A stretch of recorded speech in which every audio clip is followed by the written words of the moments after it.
ko yung driver na bago, kumakita. Hindi pa ako binalikan. Hanapin ko na dito, maglalakad ako dito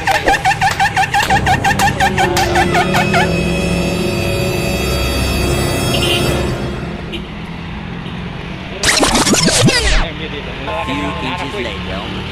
A few moments later.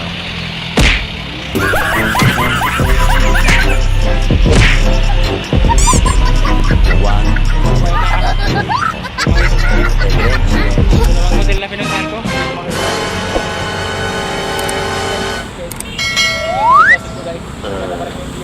Meanwhile. Naglalakad kami na highway.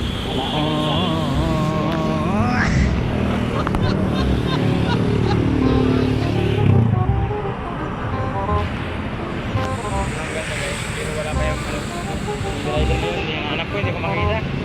Kasi mo makaligaw na yata yun. Lahat. Love ko sa mga player. Yes po. Mata po sa akin lahat.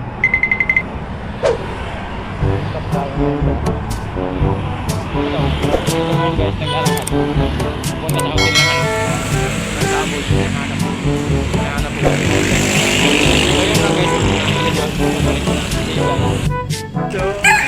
Ayun lang guys. So yun guys, narangko yung kinukuha na namin ng ID kung papasokin nga yan. Si Chris inutosan ko guys. Pumunta doon. Hindi ako nagpakita. Tapos doon sa mag-request sa airport, doon papasokin nga yan. Ano mangyayari maya? Tapos sabi ko pag di siya papasokin, balik siya sa akin. Try natin kung ano. Naray ko siya kung papasokin siya doon. So ayun guys. Mamaya sabi ko sa kanya balik na lang siya pag di siya pagkapasok. Tapos balikan niya ako. Ako bahala sa kanya. Anong mangyayari guys sa kanya. So ayun guys, sa tanungin ko maya kung nakapasok ba siya sa Chris. Nandito naman sa likod, pinaprank ko yung nagbibigay sa akin. So ayun guys. NANI? Hindi mo lang nagpapakita siya. Thank you. What? Nakapasok na ba? Wala pa yata yun, hindi pa nakapasok yun. Perfect. See you guys,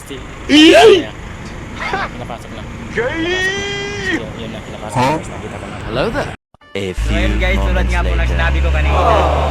Sinaray ko nga po itong kasama ko pa kuhain ng ID. So ngayon tatanungin siya, anong naging reaction, anong sabi?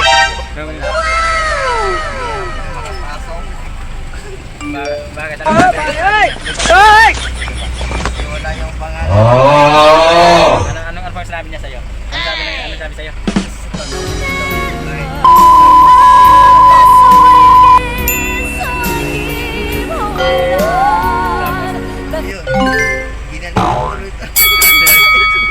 So yun guys, alam ko na yung magbigay ng pass kung papasok. Bye, have a great time. Pero guys, hindi po talaga siya pinapasok guys. So yun, binalikan ko guys. Ito na kami guys, nakapasok.